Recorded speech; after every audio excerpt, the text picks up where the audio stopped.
Au départ, j'ai commencé ma thèse en sciences politiques sur un programme de recherche, puisqu'on fait une thèse, donc un programme de recherche de doctorat sur le militantisme écologiste. Donc je dirais que je suis commencée par vraiment l'étude des mouvements sociaux écologistes, que vous connaissez sans doute assez bien, et le militantisme écologiste. Donc au départ, c'était sur les mobilisations, les mouvements écologistes, comment on militait, comme c'était déjà il y a 20 ans, donc on militait chez les Verts, les partis verts de l'époque, comment on militait aussi dans les mouvements associatifs.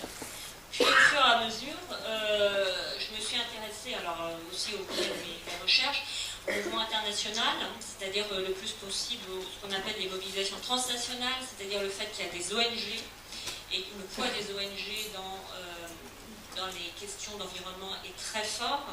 Vous le savez sans doute, puisque d'ailleurs, rien que ce matin, je dirais la plupart du temps, vous voyez très bien que les problématiques d'environnement nous viennent soit d'Amérique du Nord, soit d'ailleurs, qu'il y a une circularité de ces questions-là, et notamment, alors bon, je parle par exemple du climat. Moi j'ai travaillé beaucoup plus sur la biodiversité d'ailleurs que sur le climat, mais il y a un certain nombre de problématiques qui nous arrivent de l'international. Alors pour résumer aussi à la fois mon parcours de recherche et puis en fait, et en réalité, ce qu'est le mouvement écologiste actuellement, il faut savoir que dans le mouvement écologiste, enfin ce que nous on met dans le mouvement écologiste, quand on est politiste ou quand on travaille sur la sociologie politique, c'est qu'effectivement il y a les mobilisations dites transnationales, c'est-à-dire les ONG, les organisations non gouvernementales, et là je ne vais pas citer toutes les ONG que vous connaissez, d'ailleurs qu'on a vu d'ailleurs ce matin, WWF, Greenpeace, Fan of the Earth, les Amis de la Terre, etc. Puis il y a effectivement des mobilisations. Alors les mobilisations, j'ai fait exprès, surtout pour aujourd'hui, de distinguer ce que j'appelle les mobilisations et des aménagements hors zone urbaine, parce que quoi qu'on dise, et notamment en France, et encore plus particulièrement dans l'Ouest, il faut savoir que les grands mouvements de mobilisation et de mouvements sociaux nous viennent plutôt notamment de la question nucléaire, mais aussi de la question de l'aménagement, et l'aménagement dans les zones dites entre guillemets non urbaines. Le Larzac, ça a été le moment, j'ai pas mis, mais ça a été Plogoff, et tout à fait actuellement Notre-Dame-des-Landes. Et puis il y a aussi dans le mouvement écologiste, enfin ce qu'on met dans le mouvement écologiste, toutes les mobilisations dites urbaines. Alors les mobilisations urbaines, j'ai bien insisté sur le nord-américaine, enfin les mobilisations urbaines nord-américaines, parce que je vais y revenir sans doute dans le défilé de mon exposé. Et on l'a vu aussi ce matin dans le documentaire. Les Nord-Américains ont commencé dès les années 60 et voire les années 70 à être très, je dirais, féroces, vigilants. Ont commencé les premières mobilisations sur les questions de type d'environnement. Mais il ne faut pas croire quand même en France qu'il n'y a rien eu, dans les villes françaises notamment, sur les questions de transport, d'aménagement urbain. Dès les années 70, il y avait aussi des mobilisations, et notamment, on ne citait qu'une des villes que j'ai assez bien étudiées, Grenoble. On peut dire que l'écologie urbaine était très forte à Grenoble et a même constitué le début des écologistes à Grenoble. Alors, ça c'est pour vous situer tout ce que j'ai pu travailler et comment je suis arrivée à ces questions de mobilisation citoyenne.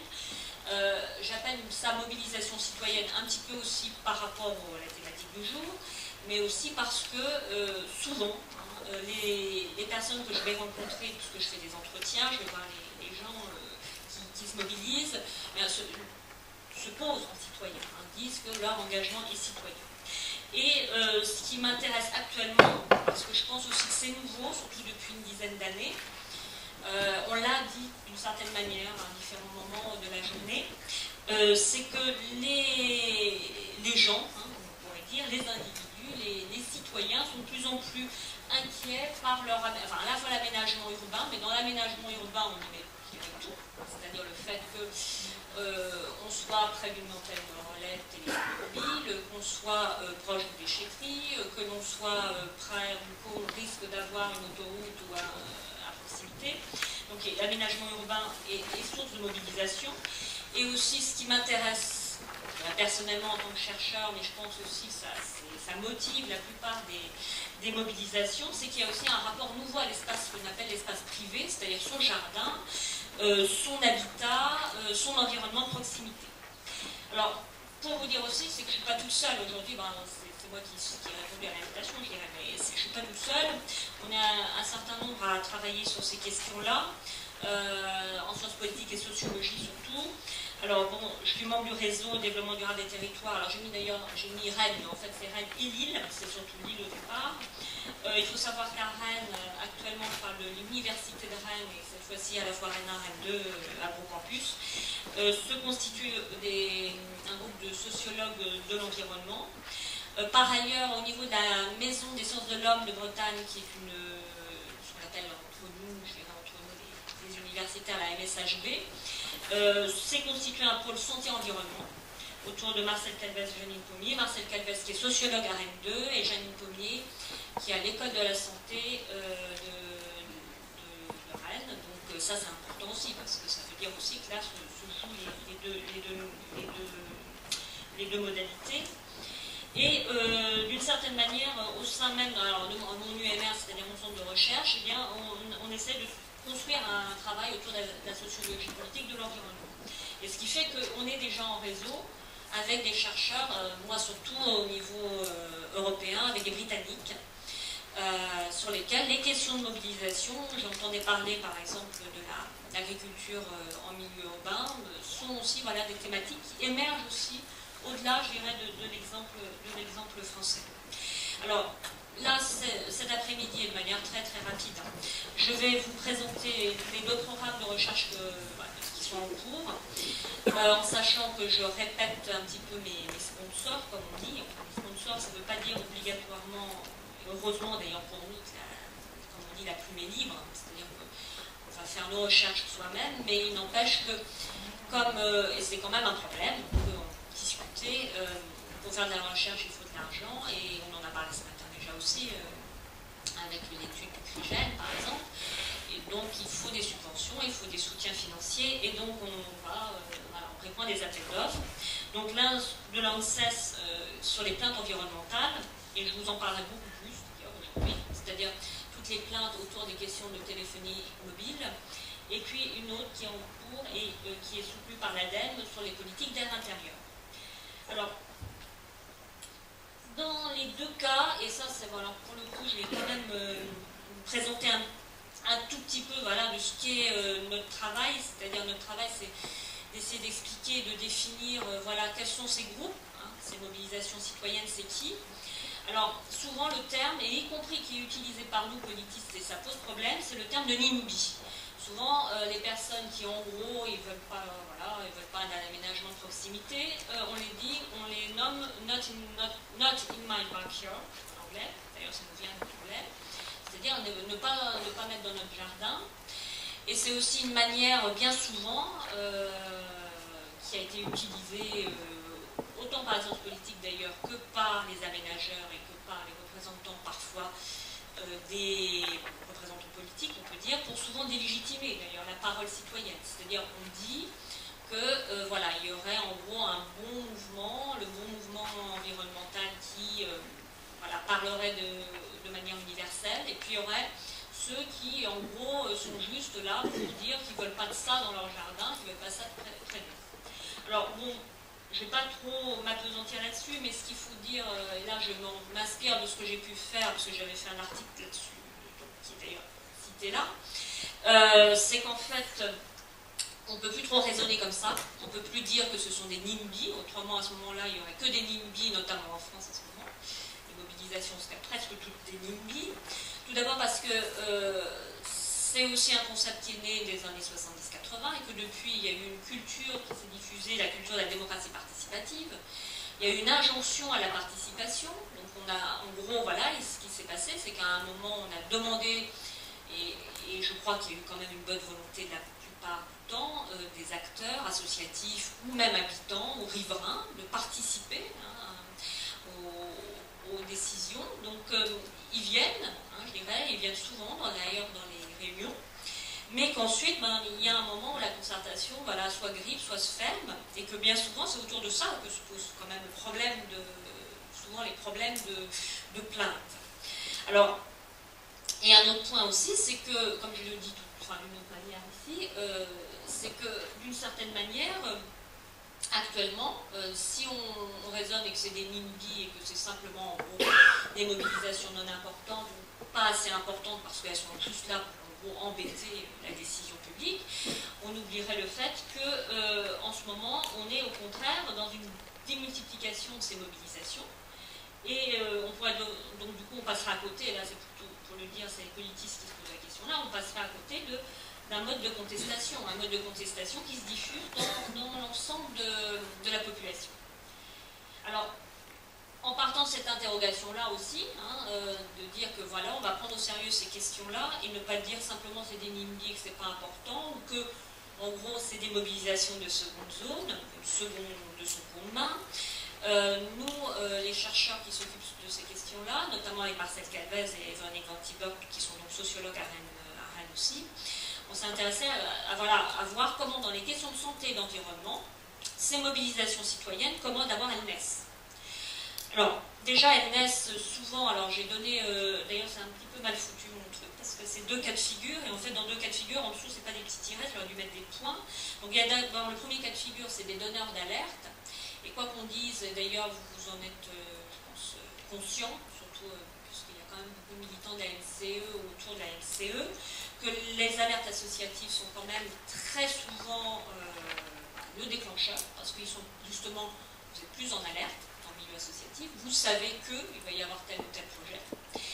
Et dans l'alerte, alors il peut y avoir deux niveaux, hein. Ça peut être au niveau national, c'est-à-dire que ça peut être une association voilà, qui est déjà dans un maillage national, mais ça peut être un maillage associatif de proximité. Donc dans le santé en environnement, pour donner des exemples simples, sur un certain nombre de mobilisations, on voit ça soit au niveau local, soit au niveau national. Et dans le cas, alors moi je reprends cette fois-ci mon exemple, c'est-à-dire les mobilisations contre les antennes de téléphonie mobile à Rennes, et qui ont lieu de manière très contemporaine, puisqu'on est en plein dedans en ce moment, la plupart du temps quand même, c'est ce que j'appelle une découverte profane. Profane, ça veut dire tout simplement que bien souvent, enfin pas bien souvent, dans la plupart des cas, comme d'ailleurs dans le film de ce matin, ce sont comme une mère de famille, ce sont des riverains, c'est un retraité ou une retraitée qui découvre ou qui va voir que voilà, il y a un panneau qui indique qu'il va y avoir un projet d'antenne relais.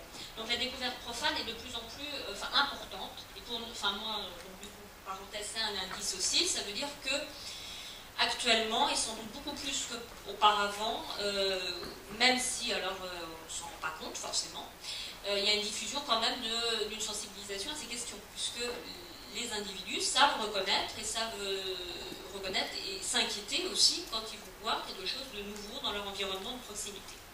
Alors ensuite, comment font tous ces individus, ces riverains, là, qui d'un seul coup découvrent qu'ils ont une antenne relais près de leur domicile ou alors près de la crèche, puisque à Rennes on a le cas d'une crèche.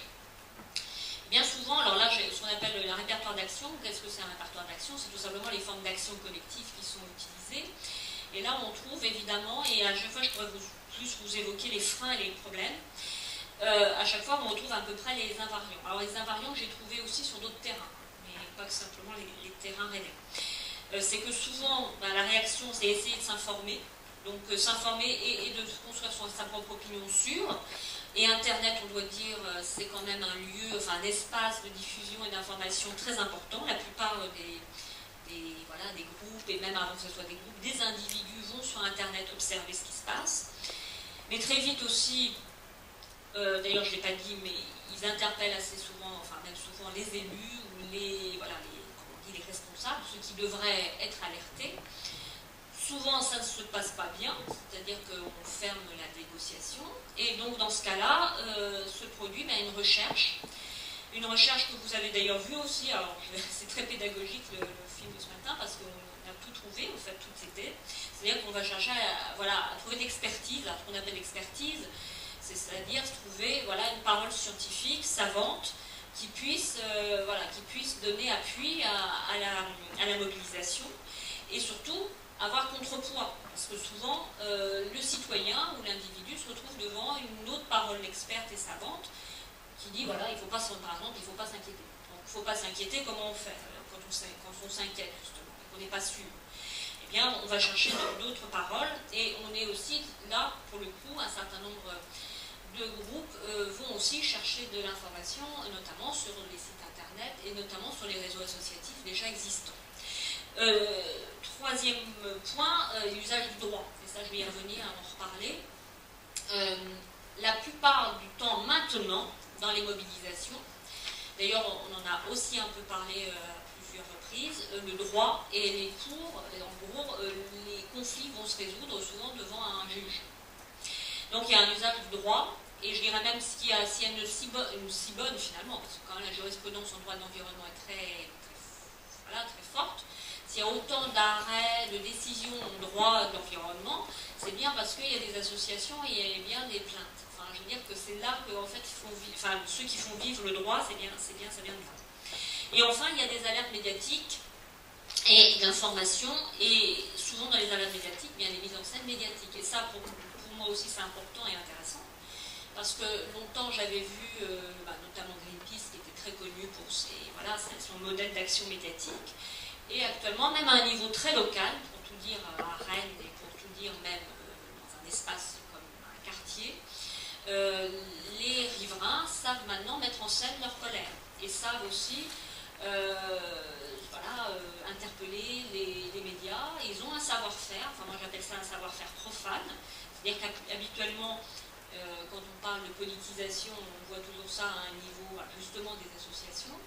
Là, il y a même pratiquement un infra-associatif, c'est-à-dire il y a certes la voix des associations, mais on sent que les riverains, les personnes qui se mobilisent, eh bien, n'ont pas peur, je dirais, de montrer leur colère, montrer que ça va pas. Alors, du coup, j'ai été faire des entretiens, j'ai été voir et j'ai lu aussi d'ailleurs, parce qu'ils produisent du texte, que ce soit sur Internet ou dans leur compte rendu, ou encore dans des réunions d'habitants, et je me suis intéressée à ce que peuvent dire ces citoyens au moment de ces mobilisations. Et alors j'ai essayé là vraiment de résumer évidemment, mais d'abord et avant tout, même s'il y a des questions de santé, ce qu'on remarque, et mes collègues qui ont travaillé notamment sur les questions d'éoliennes, de déchetterie et d'incinérateurs ont retrouvé la même chose, c'est qu'il y a aussi des demandes en démocratie participative, c'est-à-dire en vraie, réelle démocratie participative, c'est-à-dire en concertation. Ça, c'est souvent la demande qui arrive d'ailleurs avant la santé. Je vais y revenir tout à l'heure, mais la question de santé, on y arrive, mais c'est pas que cette question de santé, c'est aussi, on doit participer justement, puisque la santé c'est tellement intime, ça nous touche tellement de près, pourquoi, en gros, qu'on décide pour nous. Donc ce qui fait aussi qu'ils ont une manière de représenter leur citoyenneté, ils parlent de citoyens, alors je fais exprès parce qu'ils l'ont dit, des citoyens oubliés, méprisés ou qui sont à côté. C'est-à-dire qu'en gros, il y a maintenant quand même, dans ces mobilisations, toute une rhétorique, tout un discours sur, voilà, nous on n'a pas envie d'être des citoyens de seconde zone, on n'a pas envie d'être des citoyens sacrifiés à telle ou telle technique. Et très vite aussi, enfin moi par contre ça m'intéresse, là en tant que chercheur ça m'intéresse, on voit arriver ce que j'appelle une citoyenneté de l'intime, c'est-à-dire que, et là la santé revient d'une certaine manière, c'est que la citoyenneté c'est pas simplement voter, même participer à une association, etc. C'est aussi être reconnu dans sa préservation intime, c'est-à-dire la préservation de la santé, non seulement de sa propre santé, mais celle de ses proches, notamment quand on est parent, alors parents d'enfants dans une crèche, je l'ai vu à Rennes, ou parents d'enfants dans les écoles, puisque à Rennes aussi, c'est souvent autour des écoles se construisent ces mobilisations. Et puis deuxième point, ça va de pair, on en a parlé pratiquement toute la journée, c'est on parle aussi des effets à long terme de cette décision, c'est-à-dire on prend une décision maintenant sans avoir aucune connaissance de ce qui va se passer dans notre intimité, d'ailleurs l'intimité c'est-à-dire la détérioration de notre santé à long terme. Donc ça pose la question c'est quoi aussi, et alors ils ne le disent pas de cette manière-là, parce que bien souvent c'est pas ces mots-là qui sortent comme on dit, mais ils portent la question de l'intérêt général, c'est-à-dire c'est l'intérêt général maintenant, ça passe plus forcément comme longtemps, y compris, surtout peut-être en France, on pensait l'intérêt général comme étant un intérêt qui un peu écrasait les individus. Maintenant, ils veulent participer à cette question d'intérêt général. Ils pensent que préserver leur santé, préserver l'intégrité de leur enfant, eh bien, ça fait partie de l'intérêt général. Ça fait partie de ce qui devrait être la bonne politique. Parce que du coup, au fil évidemment des discours, on voit aussi se constituer la thématique de ce qu'est en fait la bonne politique. Alors, là aujourd'hui je résume aussi quelque peu, mais dans l'analyse de ce que je peux faire sur ces mobilisations citoyennes, là cet après-midi je voulais surtout analyser et surtout vous faire partager l'importance de ce que j'appelle moi quand même des nouvelles inquiétudes, que moi j'ai pas trouvé, hein, franchement, lorsque je faisais ma thèse il y a 20 ans, et notamment lorsque je faisais aussi, j'observais, on peut dire comme ça, la mobilisation d'écologie, même si par exemple sur le nucléaire il y avait déjà des questions, évidemment, de la santé, même si on n'en parlait pas de cette manière-là, il y avait déjà ces questions-là. Mais par contre, ce qui me paraît assez nouveau et assez neuf avec ces mobilisations citoyennes autour de ces questions de santé et d'environnement, c'est que bien souvent, et d'ailleurs quand on parle d'habitat et de l'air intérieur, on est en plein dedans, c'est des mobilisations qui se font non plus sur l'espace public, mais bien souvent sur l'espace privé, c'est-à-dire sur des mobilisations qui sont là pour protéger l'intime, enfin l'intime, ce que j'appelle l'intime, ou l'espace privé d'individus. Hein, c'est-à-dire à la fois l'intimité de ses usages, mais aussi son intégrité physique, alors ce que je mets cadre de vie et bien-être, ce qu'on pourrait mettre aussi santé, c'est-à-dire le fait que la santé, c'est pas, voilà, ça devient un enjeu, hein, ça devient un enjeu qui est beaucoup plus fort que ce qu'on a pu constater, enfin ce que j'avais pu constater il y a même une quinzaine d'années. Et il y a aussi maintenant en permanence, avec des niveaux différents sur les mobilisations, mais en permanence aussi des références à des scandales sanitaires qui ont eu lieu il y a une dizaine d'années, et qui évidemment construisent cette construction de l'espace privé et de l'espace de l'intime, c'est-à-dire on ne veut pas voilà, connaître le même sort que les victimes de l'amiante. Ça revient très souvent dans les discours. Et c'est important aussi parce que le sentiment est que, en gros, on a fermé aussi, c'est-à-dire qu'on n'a pas dit, on n'a pas pris en compte l'amiante. Longtemps, on a continué un petit peu aveuglément. Donc, en gros, il y a cette idée aussi que on ne veut pas être, en gros, le scandale sanitaire voilà, en disant on ne va pas être les victimes qui vont aller demander réparation. Donc, il y a véritablement, alors même là aussi, si le terme n'est pas toujours utilisé, le principe de précaution qui est souvent un peu en fond de carte de ces mobilisations. Alors, ce qui arrive, enfin j'arrive pratiquement aussi, et ça peut être l'ouverture pour un débat si besoin, à une réflexion sur ces mobilisations citoyennes et qui me semble quand même importante. Alors importante peut-être pour votre réflexion de membres d'association, pour ce que vous pouvez voir sur le quotidien dans votre engagement, et qui est aussi important pour, je pense pour nous sociologues, parce que nous on voit que ça grippe, comme on dit, qu'il y a des freins, que c'est compliqué.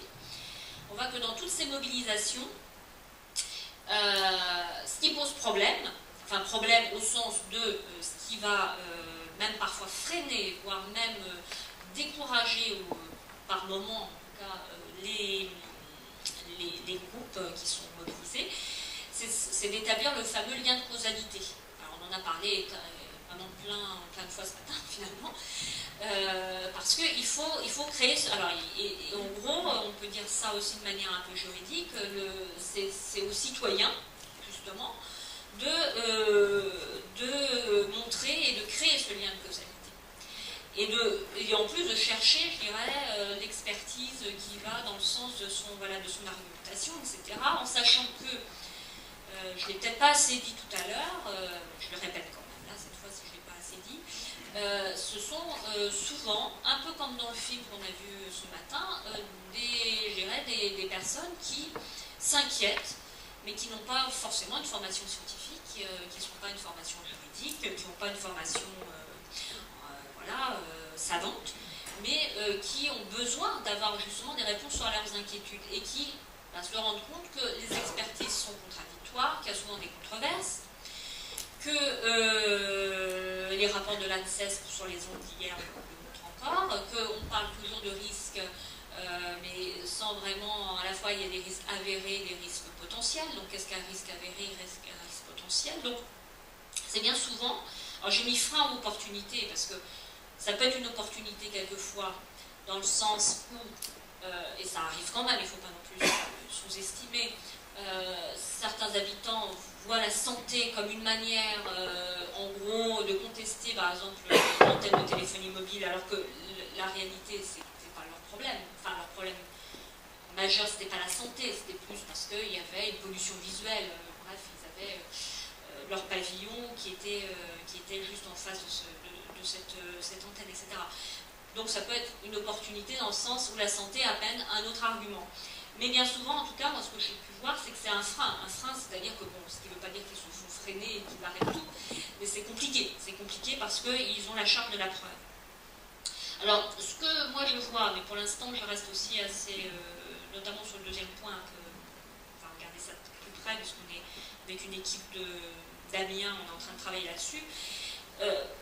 Il y a deux formes de mobilisation sur ces questions de santé, en tout cas. Alors, sur les questions de téléphonie mobile et des antennes relais, donc de téléphonie mobile, quoi qu'on dise, même si c'est des freins, même si c'est compliqué, etc., je dirais qu'il y a une bonne diffusion, et d'ailleurs on le constate quand même par la presse, par le fait aussi que même les élus s'en inquiètent. Il y a une bonne diffusion de l'inquiétude. Ce qui ne veut pas dire que la prise en compte est bonne, hein, mais en tout cas on connaît qu'il y a potentiellement des problèmes avec les élus. Alors en revanche, sur les questions d'air intérieur, qu'on commence à documenter, qu'on commence à regarder de près, les mobilisations, ben, pour l'instant, sont inexistantes. Alors, sont inexistantes aussi, et on commence à réfléchir à ça, et je commence à réfléchir, parce que je commence aussi les entretiens avec des acteurs, c'est que l'air intérieur, en plus, sur les questions de santé, il y a toute une contrainte singulière à cette problématique, qu'on a déjà soulevée d'ailleurs ce matin, ou tout à l'heure, au moment de l'intervention sur l'architecture et comment on construit les bâtiments. C'est que voilà, c'est très compliqué, on n'en sait pas grand-chose, c'est une problématique qui émerge. Et puis aussi parce que, et là tous les acteurs le disent, parce que ça se passe, alors on repart là-dessus, sur l'espace privé. C'est-à-dire que pour ce qui, enfin, dans le meilleur des mondes, comme on dit, il faudrait faire des mesures dans quasiment tous les logements et dans une diversité de logements pour avoir des variables de comparaison. Et en plus, sur les questions d'air intérieur, il y a, alors que les ondes, elles sont imposées d'extérieur, là pour le coup, enfin je parle en tout cas en ce qui concerne l'antenne, alors que l'air intérieur, souvent aussi, on renvoie à la responsabilité de l'individu. Enfin, je dis ça dans le sens où il faut aérer, où il ne faut pas utiliser un certain nombre, voilà, je sais pas, des parfums d'appartement, etc. Donc, bien souvent aussi, comme on le renvoie aussi aux pratiques individuelles, donc une forme de, voilà, de prise en main sur son avenir de santé, mais en même temps, ça aussi, ça empêche, je dirais, c'est pas la même chose que les ondes qui sont, voilà, il y a nettement, voilà, comment dire, pas un ennemi, ça sera peut-être un autre forme, enfin en tout cas, un adversaire sur lequel on peut s'opposer. Donc il y a des contraintes très particulières avec cet air intérieur. Donc c'est pourquoi on peut dire, c'est le terme qu'on a utilisé, mais de manière pour l'instant pas du tout stabilisée non plus, c'est qu'il y a des mobilisations qui sont bien diffusées, c'est-à-dire qu'on commence à connaître, parce qu'on commence à avoir quand même au moins, au minimum, des gros doutes, on dire, et des controverses, alors qu'il y a des mobilisations qui sont, comme on dit, confinées. Alors confinées pour l'air intérieur, c'est presque un jeu de mots, mais c'est aussi le fait que pour l'instant, c'est quand même une problématique qui est connue, connue dans les milieux associatifs, dans le milieu de la santé, parce qu'on sait qu'il y a de l'asthme, bien connue dans certains secteurs de la société, mais on ne constate pas encore de mobilisation au sens de citoyenneté, quoi, au sens de citoyen.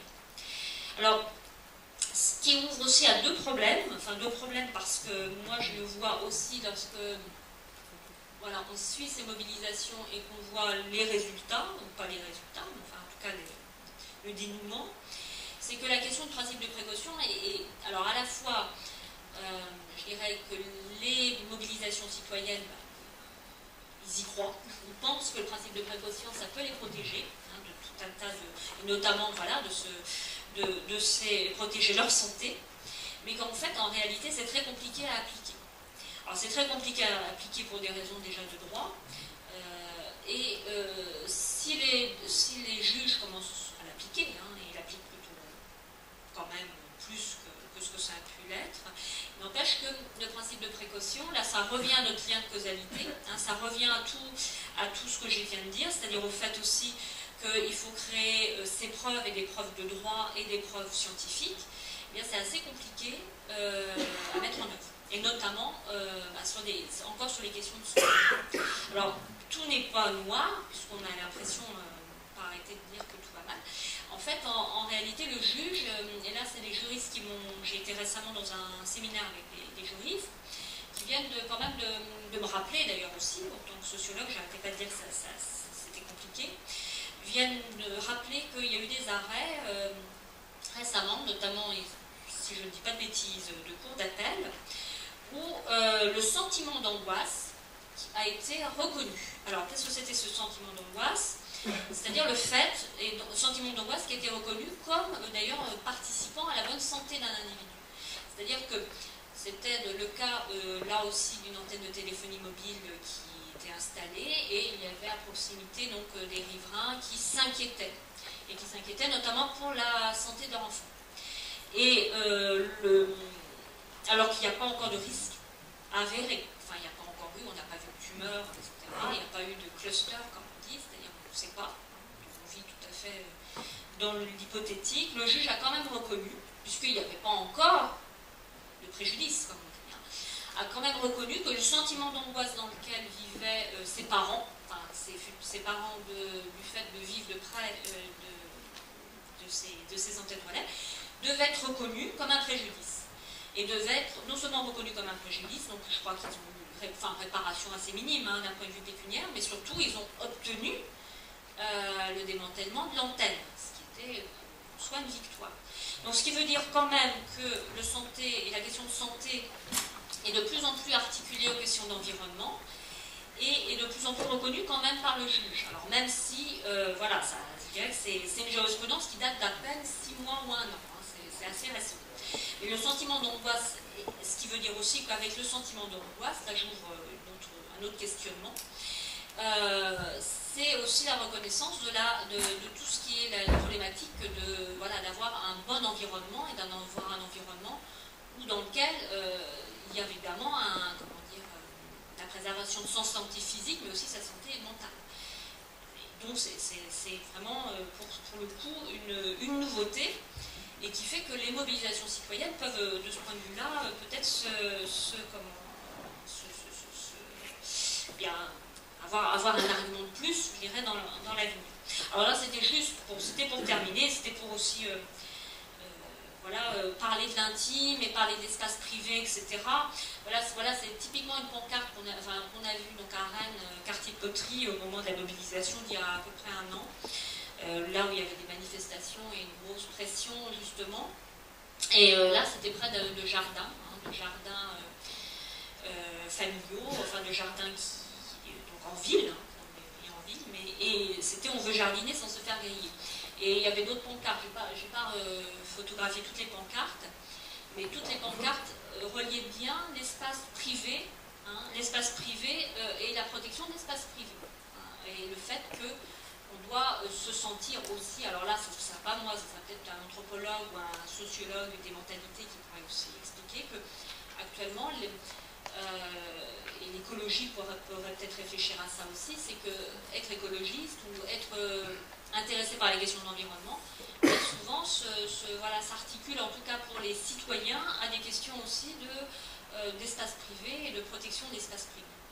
Voilà, donc voilà quelques-unes de mes réflexions. Pas de non-réflexions, parce qu'en fait, on est plusieurs.